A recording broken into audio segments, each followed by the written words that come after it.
সব latest update পেতে subscribe করুন আমাদের চ্যানেলে আর বেল আইকনে ক্লিক করতে ভুলবেন না।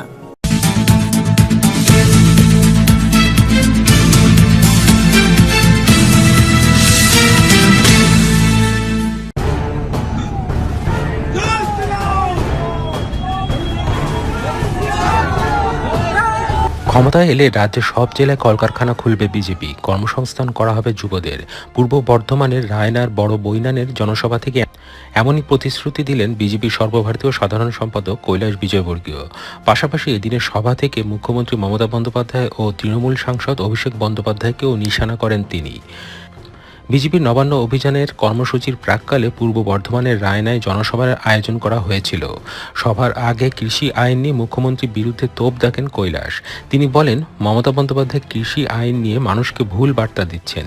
যখন কোনো আইন হয়ে যায় তা নিয়ে সাংবিধানিক পদে থেকে কেউ যদি এর ভুল ব্যাখ্যা করে তা অপরাধমূলক ষড়যন্ত্র। উনি অপরাধমূলক ষড়যন্ত্র করছেন। উনি কৃষকদের উন্নয়ন চান না। এরপরে তিনি বলেন, কৃষি আইনে কৃষকদের উপকার হবে, আয় বাড়বে। প্রধানমন্ত্রী নরেন্দ্র মোদী একটি প্রকল্প থেকে কৃষকদের জন্য ৬,০০০ টাকা করে দিচ্ছেন যাতে তারা উপকৃত হন। সারা দেশের কৃষকরা ৯০,০০০ কোটি টাকা পেয়ে গেছে, কিন্তু পশ্চিমবঙ্গের কৃষকরা তা পাননি। সারা দেশে প্রধানমন্ত্রী সরাসরি কৃষকদের অ্যাকাউন্টে টাকা পাঠাচ্ছেন, আর এখানে দিদি বলছেন তাকে পাঠাতে, কারণ এখানে কাটমানি লাগে। কৈলাসের অভিযোগ, রাজ্যে বোমা, বন্দুক, পিস্তল তৈরি হয়, রাজ্যে আতঙ্কবাদ, নকশালবাদ তৈরি করা হয়েছে। তৃণমূল ক্ষমতায় আসার পর রাজ্যে একটাও কলকারখানা হয়নি, কেউ চাকরি পায়নি, বরং ১০,০০০ কারখানা বন্ধ হয়ে গিয়েছে, মানুষ বেরোজগার হয়ে গিয়েছেন। এরপরই আশ্বাসের সুরে তিনি বলেন, আসন্ন বিধানসভা নির্বাচনে বিজেপির সরকার আসবে রাজ্যে, সারা রাজ্যে কলকারখানা হবে, সারা দেশে চাকরির জন্য ঘুরতে হবে না যুবদের। প্রতিটি জেলায় কলকারখানা হবে, জেলার মানুষ সেখানে কাজ পাবেন, এটাই আমার প্রতিশ্রুতি। এদিন পুলিশকেও তোপ দেখেন বিজেপির নেতা কৈলাস বিজয়বর্গীয়। তিনি বলেন, যে সমস্ত পুলিশ আধিকারিক খারাপ কাজ করছেন তাদের লিস্ট বানিয়েছি, চাকরি করা মুশকিল করে দেব। আমরা ক্ষমতায় এলে কয়েকটা জেল বানাবো, সেই সব লোকেদের সেখানে ঘোরানো হবে। ইমানদারি নিয়ে যে সমস্ত আধিকারিকরা কাজ করছেন তারা সম্মান পাবেন। মোদিজির নেতৃত্বে বাংলায় বিজেপির ভালো সরকার হবে। দেখুন কি বলেছেন কৈলাস বিজয়বর্গীয়। इधर चारों तरफ लोग दिख रहे हैं, सब दूर से इतनी जोर से आवाज आना चाहिए कि हमारे देश की सीमा पर मालूम है आपको, चीनी की सेना खड़ी हुई है, मालूम है कि नहीं मालूम है? और इधर मोदी जी ने अपनी सेना भी भेज दी है, वो भी खड़ी हुई है। उन्होंने 10,000 भेजी, चाइना ने तो मोदी जी ने 20,000 भेज दी। उन्होंने 4 विमान भेजे तो मोदी जी ने 8 विमान भेजे और 1 रेफल भेजा, तो चाइना के राष्ट्रपति की पतलून गीली हो गई, इतना डर गया है। तो ये भारत माता की जय की आवाज कहां तक जाना चाहिए? उस देश की सीमा पर जो जवान हमारे देश की रक्षा के लिए अपने परिवार को छोड़कर खड़ा हुआ है, तो उसके पास तक आवाज जाना चाहिए। बोलिए भारत माता की जय। ऐसे हनुमान जी की मुट्ठी बांध के बोलो जरा, इधर भी झाड़ के नीचे जो खड़े हुए हैं, ऐसे हाथ ऊपर होना चाहिए सबके। बोलिए भारत माता की जय, भारत माता की जय। मंच पर उपस्थित इस बंगाल की राजनीति के चाणक्य, और अभी अभी नड्डा जी ने उनको अपनी टीम का सदस्य बनाया है, उपाध्यक्ष बनाया है। जरा दोनों हाथ ऊपर करके तालियां बजाकर मुकुंदा का अभिनंदन करें। जैसे हमारे मुकुंदा वाले सौमित्र खान जी, जरा तालियां बजाकर स्वागत करें। भारतीय जनता पार्टी की उपाध्यक्ष और बहुत ही जुझारू नेत्री। एक समय था जब पुलिस में एसपी थी, ममता जी जो कहती थी वो करती थी। जो ममता जी ने बोला, ममता जी कहती दिन है तो ये दिन बोलती थी, ममता जी बोले रात है तो रात बोलती थी। ऐसी हमारी भारतीय जनता पार्टी के उपाध्यक्ष भारती दीदी के लिए जोरदार तालियां बजाकर भारती दीदी का स्वागत करें। आप लाते हैं जिससे किसानों की आमदनी दोगुनी हो। नरेंद्र मोदी जी किसानों को किसान सम्मान निधि के माध्यम से 6,000 रुपए भेजना चाहते हैं, जिससे हमारे किसान भाइयों को खेती करने में सहायता मिले।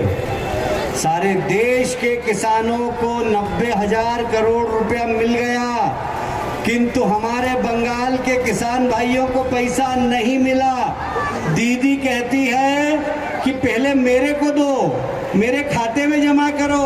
सारे देश के अंदर प्रधानमंत्री किसान के खाते में सीधे 6,000 रुपए भेज देते हैं, पर दीदी कहती पहले मेरे को दो, क्योंकि मेरे को कट मनी लगती है। आप सब लोगों का मोदी जी के पास है, किंतु दीदी रोक रही है। क्या ऐसी दीदी को मुख्यमंत्री रहना चाहिए? मैं आपसे पूछना चाहता हूँ। नहीं, प्रधानमंत्री जी आपको पैसा देना चाहते हैं, दीदी रोक रही है। आज कोविड चल रहा है, कोविड में लोग बीमार हो रहे हैं, प्रधानमंत्री आयुष योजना के माध्यम से सारे देश के लोग इलाज करा रहे हैं, पर पश्चिमी बंगाल में आयुष योजना लागू नहीं की। हमारे गरीब लोग इलाज नहीं करा पा रहे हैं। सरकारी अस्पताल में डॉक्टर, दवा कुछ भी नहीं है।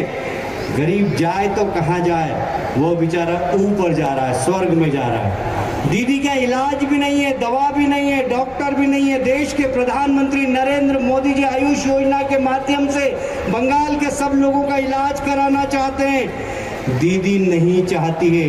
पश्चिमी बंगाल में लोग मर रहे हैं। क्या ऐसी मुख्यमंत्री को रहने का अधिकार है? क्या मैं आपसे पूछना चाहता हूँ। नहीं, ऐसी दीदी को मुख्यमंत्री रहना चाहिए क्या? नहीं। दीदी बड़ी सीधी सादी बनकर सफेद साड़ी पहनती है सस्ती, चप्पल पहनती है सस्ती। आप नाटक देखिए, नाटक कितनी बड़ी नाटकबाज है। और उनका भतीजा एक, मैं उसको बोलता हूँ छोटा पप्पू। एक बड़ा पप्पू दिल्ली में, मालूम है कि नहीं मालूम है? मालूम है। बड़ा पप्पू दिल्ली में वो कहता इधर से आलू डालो, इधर से सोना निकलता है। ये छोटा पप्पू इस गाय की तस्करी करके सैकड़ों की लाख हजारों की संख्या में गाय भेजता है और बांग्लादेश से सोना लाता है। ये इधर से गाय डालो, उधर से सोना निकालो, ये छोटा पप्पू काम कर रहा है। क्या ऐसे लोगों को सत्ता में बने रहने का अधिकार है क्या? नहीं। कोयले की खदान में छोटे पप्पू के लोग अवैध रूप से पुलिस अधिकारियों के साथ मिलकर कोयले की खदान में चोरी कर रहे हैं, कोयले की चोरी कर रहे हैं। क्या कोयले की चोरी करने वाले लोगों को सत्ता में रहने का अधिकार है क्या? मैं आपसे पूछना चाहता हूँ। नहीं। और इसलिए आपको निर्णय करना है। ये मुकुलदा हमारे यदि ममता जी को ममता जी बनाने का किसी को एक नेता को श्रेय जाता है तो हमारे मुकुलदा को जाता है। मुकुलदा को धोखा दे दिया। जो मुकुलदा की नहीं हुई वो प्रदेश की जनता की हो सकती है क्या? नहीं। भारती बहन ये जैसा बोलती थी ममता जी वैसा करती थी। हमारे भी कई लोगों को इन्होंने झूठा फंसा दिया जब एसपी थी, जब पुरलिया में जैसा ममता जी बोलती थी। ये ममता जी इनकी भी नहीं हुई, इनको भी गिरफ्तार करना चाहती, इनको भी जेल में भेजना चाहती है। अरे जो भारती दीदी की नहीं हुई वो प्रदेश की जनता की हो सकती है क्या? नहीं। जो पुराने लोग बैठे वो जानते हैं जब यहाँ पर सीपीएम की सरकार थी और ममता जी आंदोलन करती थी, पुलिस डंडे से पीटती थी। एक बार ममता जी को पुलिस ने इतनी पिटाई की कि वो 3 पहिए की साइकिल में आ गई, 3 पहिए वाली बेंच पे चल नहीं पारी, कमर में चोट लगी। अटल बिहारी वाजपेयी उस समय प्रधानमंत्री थे। अटल बिहारी वाजपेयी ने कहा चिंता करो ममता जी, चिंता मत करो, मैं तुम्हारे साथ। विधानसभा के चुनाव होने वाले थे।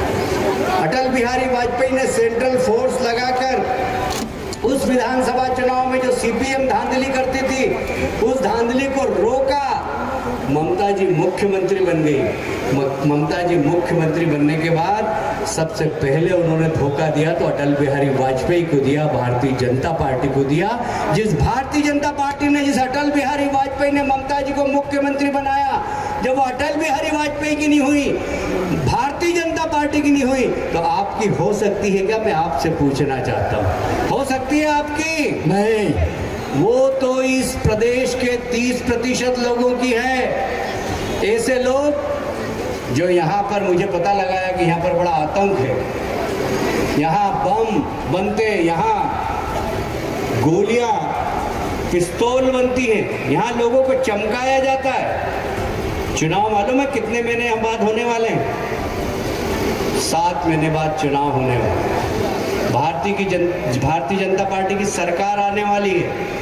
मैं सारे प्रदेश में घूम रहा हूँ, बंगाल में जिधर से जाता हूँ नारे लगते हैं जय जय सिया राम। क्या नारा लगता है?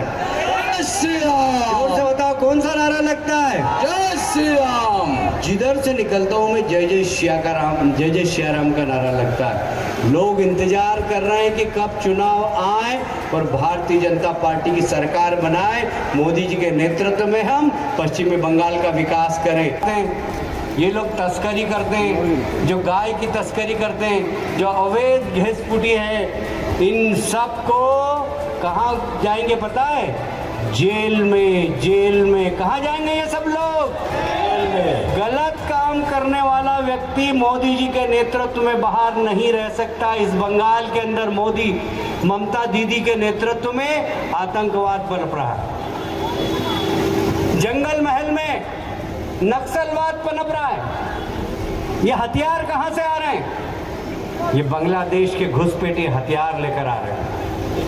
इस प्रदेश में अशांति फैलाना चाहते हैं। मैं आपसे पूछना चाहता हूं, यदि इस प्रदेश में आतंकवाद बढ़ा, यदि इस प्रदेश में नक्सलवाद बढ़ा, तो क्या प्रदेश का विकास होगा? क्या जोर से बताओ। आतंकवाद और नक्सलवाद बनने से सिर्फ हत्याएं होती है, सिर्फ लूटपाट होती है, सिर्फ गरीबों को दबाया जाता है। इन सब टीएमसी के हथकंडों को समाप्त करना है कि नहीं करना, मैं आपसे पूछना चाहता हूँ। अरे ममता जी